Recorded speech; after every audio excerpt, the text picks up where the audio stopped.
Welcome back mga kapatid sa aking channel, Mac TV. At kung bago ka sa channel to, huwag mo nang kalimutan mag-subscribe at share na rin itong bagong video yung papanoorin natin mga kapatid or i-react natin.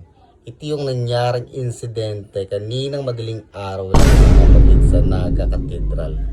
Ito yung insidente ng isang sasakyan na Montero na halos umararo sa 12 sasakyan kasama ang motorsiklo at single na motor. Grabe, ang dami na damay rito.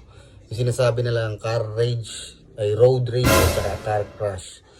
Grabe itong taong to, talagang inaawat na ng pulis, pero talagang diretso-diretso pa rin ang pagmamaneho nito hanggang sa dami ng sasakyan na nadamay dito sa kagagawan niya. Grabe mga kapatid. Let's go, panoodin natin to game.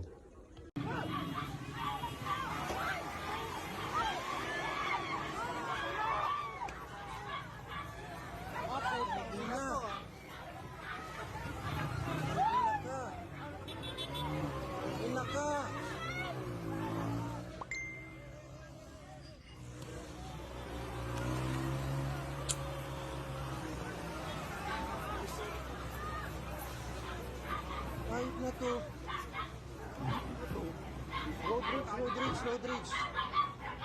Road rage.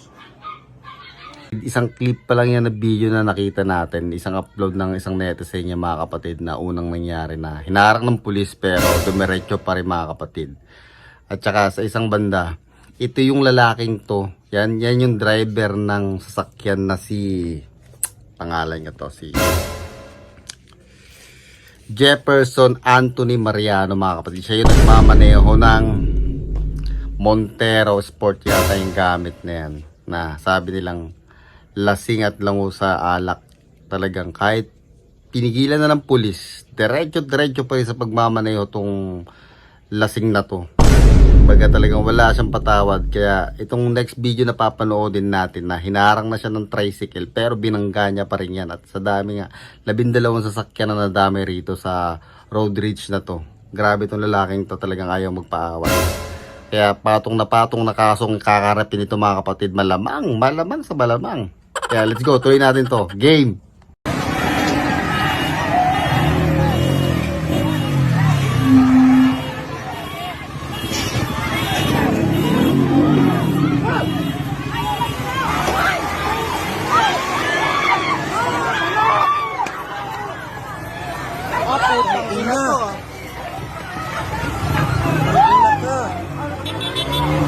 Ina ka.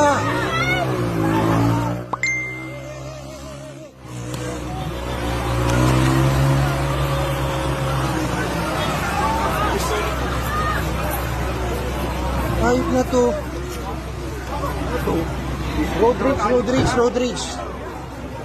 Road rage.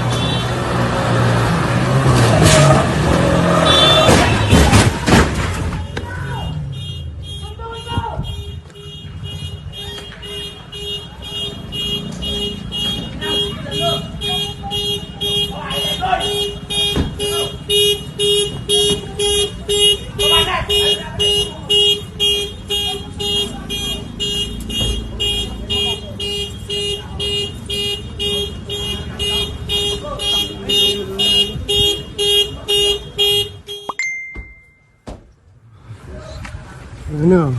Para pambangga. Sir! Grabe, ang kinipo ka na, sir.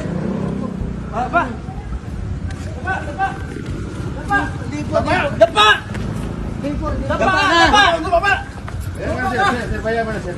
Meron sila.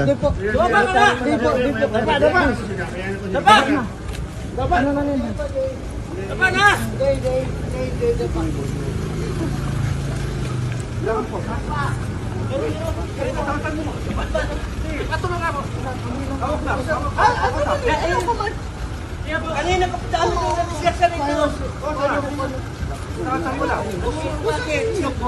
Ang bonta. Yan, sasakyan niya Mga kapatid, napanood nyo na yung full video kung ano nangyari dyan.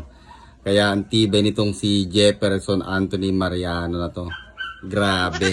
Malamang sa malamang. Magagaya ka doon sa isa. Matatanggalan ka ng lisensya. Malamang yan. Kasi ang dami mong binanatan ng mga sasakyan dyan eh. Grabe. Kaya nga sabi nila may kasabihan, drink moderately, hindi kunti-kunti na inom. Kunti-container. Yan. Yan ang mahirap dyan eh. Kaya kung nagmamaneho ka at alam mong iinom ka, huwag ka masyadong mag-inom na masyadong madami. Saktuhan lang, yung parang may pang-uwi ka pa. Kaya yan, sakit ng ulo mo ngayon yan, Mariano. Malamang sa malamang yan, may kaso yan. Tsaka yung mga danyos mo pa sa mga nasagi mo sa sakyan na binangga mo. Ay, good luck sa'yo. Yun lang mga kapatid at salamat sa panonood. At kung gusto mo itong video na to, huwag mo na kalimutan mag-subscribe at share na rin itong video na to at mag-comment ka na rin para masaya. Share mo na rin sa friends mo mga kapatid, diba? Let's go, gang!